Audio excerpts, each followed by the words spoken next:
नमस्कार, बहुत बहुत स्वागत है आपका मुंबई महानगर में। मैं हूं आपके साथ रूबी और आज के इस खास एपिसोड में हम आपको बताएंगे कि कैसे युवा, महिला, किसान और जातीय प्लान के जरिए महागठबंधन ने 2024 में भाजपा को रोकने का एजेंडा सेट किया है। जी हां, बिहार की सियासी पिच पर महागठबंधन हर वो चाल चल रहा है जिससे बीजेपी को लोकसभा चुनाव 2024 में बुरी तरह मात दी जा सके। तो वहीं भाजपा के बड़े नेता भी बिहार में भाजपा का माहौल बनाने के लिए कोई कोर कसर नहीं छोड़ रहे। अब बिहार में महागठबंधन ने बजट को हथियार बना लिया है और इसके जरिए भाजपा के हर दांव को फेल करने की तैयारी है। महागठबंधन ने बजट के जरिए ऐसा कोई वर्ग नहीं छोड़ा जिसे खुश करने की कोशिश न की हो। बजट के जरिए किसानों से लेकर महिला, युवाओं सबको साधने का प्रयास किया गया है। नीतीश सरकार के वित्त मंत्री विजय कुमार चौधरी ने मंगलवार को 2,61,885 करोड़ रुपए से भी ज्यादा का बजट पेश किया है, जिसमें वो सब कुछ था जो मिशन 2024 के लिए जरूरी था। इस बजट में सियासी समीकरण का भी ख्याल रखा गया है। इतना ही नहीं, वित्त मंत्री विजय कुमार ने जो बजट पेश किया वो पिछली साल की तुलना में 24,194 करोड़ रुपए से अधिक है।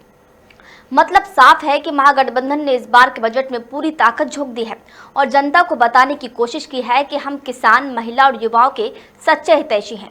वो इसलिए क्योंकि अगले साल 2024 में लोकसभा चुनाव और 2025 में बिहार विधानसभा चुनाव है।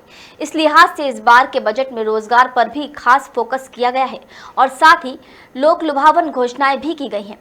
अब आगे ये जानना जरूरी हो जाता है कि आखिर महागठबंधन सरकार ने किस वर्ग के लिए कितना खजाना लुटाया है। तो सबसे पहले बात करेंगे आधी आबादी यानी नारी शक्ति की। जी, बिहार में महागठबंधन सरकार ने बजट के जरिए आधी आबादी यानी महिलाओं को साधने की पूरी कोशिश की है। ऐसा लगता है कि बजट में महिलाओं के लिए खजाना खोल दिया हो। बजट में महिलाओं के लिए ऐसे कई प्रावधान किए गए हैं जिससे मिशन 2024 की पूरी झलक अलग दिख रही है। आधी आबादी और महिला शक्ति के लिए कई तरह के ऐलान किए गए हैं। इन सौगातों में 10वीं की छात्राओं से लेकर वृद्ध महिलाओं तक के लिए कुछ न कुछ रखा गया है। हालांकि इसका उन्हें क्या और कितना लाभ मिलेगा ये तो योजना के लागू होने के बाद ही सामने आ पाएगा। तो महागठबंधन सरकार ने नारी शक्ति योजना के तहत महिलाओं को यूपीएससी के लिए 1 लाख और बीपीएससी की तैयारी के लिए 50,000 रुपए देने का प्रावधान रखा है। तलाकशुदा अल्पसंख्यक महिलाओं के लिए नीतीश सरकार ने बड़ी घोषणा की है। अल्पसंख्यक कल्याण योजना के तहत राज्य सरकार तलाकशुदा अल्पसंख्यक महिलाओं को वित्तीय सहायता राशि के तौर पर पहले 10,000 रुपए देती थी, जिसे बढ़ाकर अब 25,000 रुपए कर दिया गया है। ये राशि जीवन में एक बार ही दी जाती है। दरअसल बिहार में नीतीश कुमार की सियासी ताकत के पीछे महिला वोटर्स की भूमिका रही है और उनकी इस समाधान यात्रा के दौरान महिलाओं की बड़ी भागीदारी देखने को मिली थी। वहीं केंद्र में मोदी सरकार के आने के बाद महिलाओं को बीजेपी ने अपना मजबूत वोट बैंक के तौर पर तैयार किया है। 2020 के बिहार विधानसभा चुनाव के दौरान नीतीश की सत्ता में वापसी के पीछे भी इन्हीं महिला वोटर्स की अहम भूमिका थी। यही वजह है कि नीतीश ने महिलाओं का बजट में खासा ख्याल रखा है। अब ये तो हो गई महिलाओं की बात। अब बताएंगे कि कैसे नीतीश सरकार ने युवा शक्ति पर दांव खेलकर युवाओं को खुश करने का प्रयास किया है। जी हां, सीएम नीतीश कुमार सरकार के बजट में महिलाओं के लिए ही नहीं, युवाओं के लिए भी खूब घोषणाएं की गई हैं। महागठबंधन सरकार ने बजट में रोजगार को लेकर बड़ा दांव चला है। वित्त मंत्री ने युवा शक्ति बिहार की शक्ति है का नारा देते हुए कहा कि राज्य में 32% आबादी युवाओं की है। ऐसे में महागठबंधन सरकार ने 10 लाख युवाओं को रोजगार देने की योजना बनाई है। बजट में अलग अलग विभागों में बहाली प्रक्रिया पूरी कर नौकरी दिए जाने का ऐलान किया गया है। सरकार ने शिक्षकों की नियुक्ति, विभिन्न विभागों में रिक्त पदों को भरने के अलावा पुलिस बल में अतिरिक्त पद सृजित करने की बात कही है। पुलिस विभाग में 75,543 पदों पर भर्ती, स्कूलों में 40,506 प्रधान शिक्षकों की बहाली और इंजीनियरिंग कॉलेज में 522 शिक्षकों की नियुक्ति की जाएगी। अगले वित्तीय वर्ष में शिक्षा विभाग द्वारा 1 लाख से अधिक शिक्षकों और विभिन्न राज्य संचालित नर्सिंग प्रशिक्षण संस्थानों द्वारा 10,000 से अधिक शिक्षकों की नियुक्ति की जाएगी। इस तरह रोजगार की दिशा में नीतीश सरकार ने बड़ा सियासी दांव चला है, जो 2024 के लोकसभा चुनाव में महागठबंधन के लिए राजनीतिक संजीवनी बन सकती है। महिला और युवाओं के बाद अब नंबर आता है देश के अन्नदाता का, जिसकी हर चुनाव में अहम भूमिका होती है। लेकिन महागठबंधन सरकार ने कैसे बजट के जरिए इन अन्नदाताओं को अपनी तरफ आकर्षित किया है, ये भी जान लीजिए।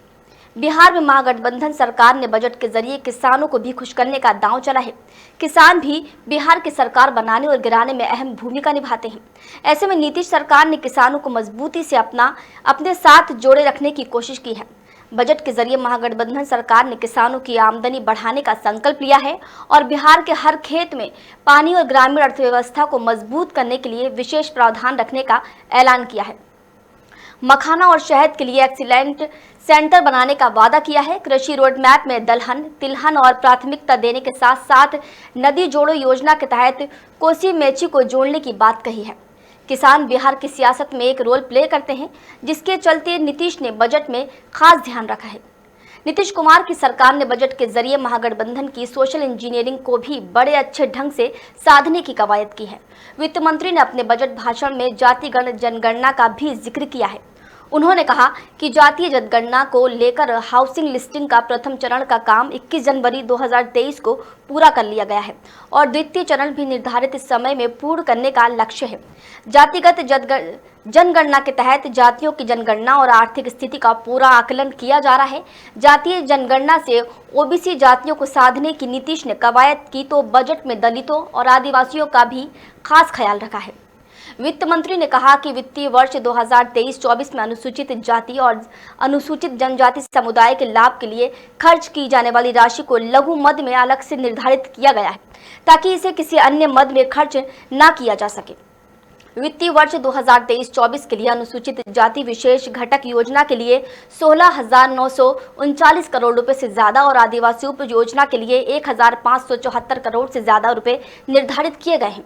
इस तरह से महागठबंधन ने सोशल इंजीनियरिंग बनाने का दांव चला है। तो है ना महागठबंधन का भाजपा को रोकने वाला बजट। तो आपको हमारी ये जानकारी कैसी लगी, हमें कमेंट करके जरूर बताइए और साथ ही हमारे इस वीडियो को लाइक, शेयर और हमारे चैनल मुंबई महानगर को सब्सक्राइब जरूर कीजिए। फिर मिलते हैं अगले वीडियो में किसी नई जानकारी के साथ। तब तक के लिए नमस्कार।